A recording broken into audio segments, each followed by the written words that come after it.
सेज पर बैठल पति पत्नी चर्चा करता लोग। पति अपना पत्नी से कैसे का कौना भाव में कहता है। गीत में गोलू जी, राहुल जी, संतोष जी, बबलू बादल, तरुण जी, अमित जी,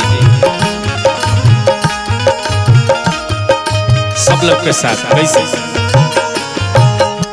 तनिक घूंघटा उठावा ताकि दीदार काली हम, ताकि दीदार काली हम।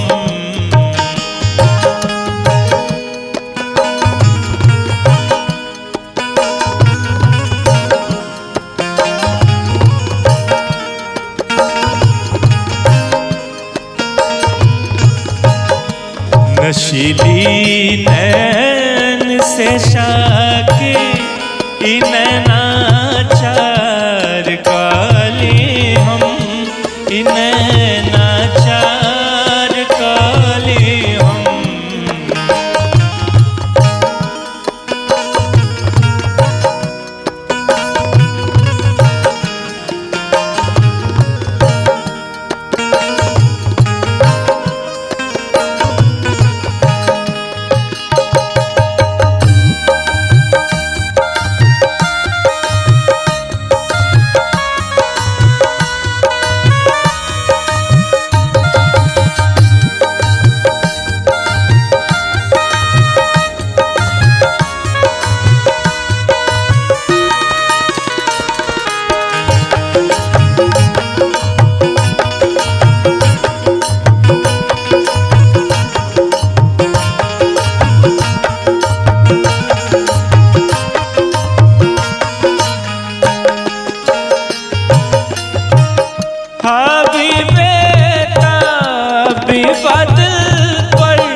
देखे खातिर इस सूरत के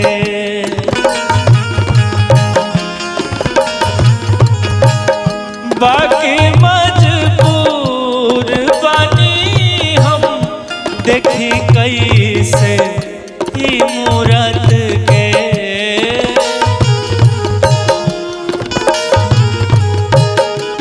अचर तनी और सरकावा नजर से मार काली हम, नजर से मार काली हम।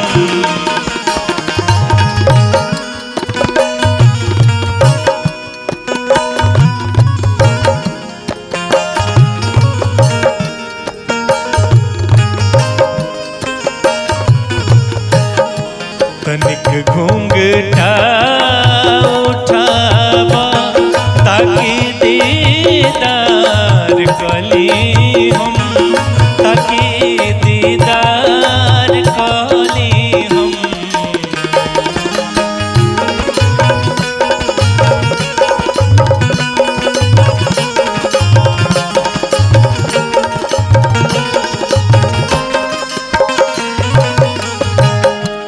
खामोशी के ए आलम में इशारा ही बहुत बाटे।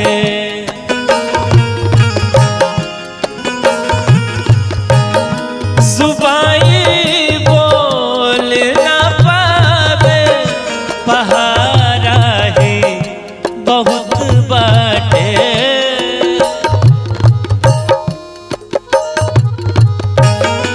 ऐसे में आँख मिलावा तनिक इकरार काली हम, ताकि इकरार काली हम।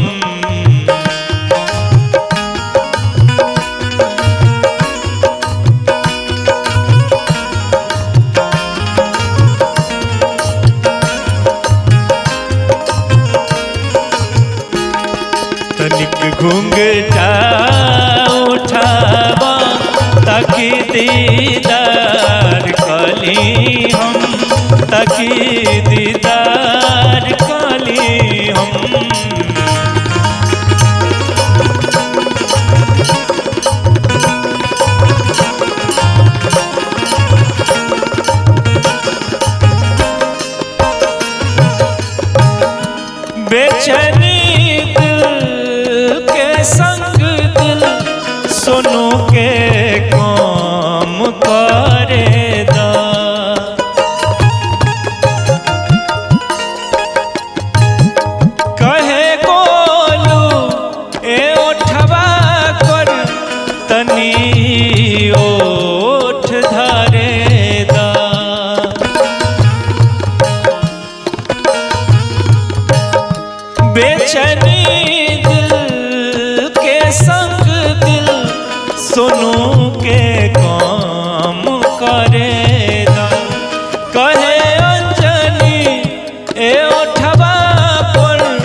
नजदीक तू आवा ताकि हम प्यार कली हम ताकि प्यार कली हम।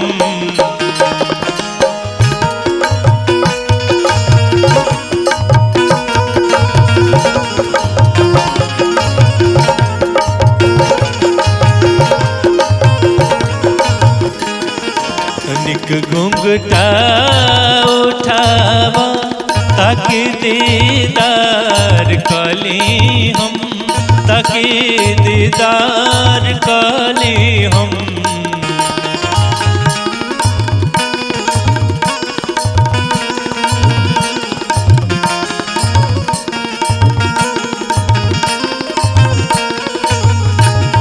नशीली नैन से साकी नैनाचार कली हम नैनाचार कली हम।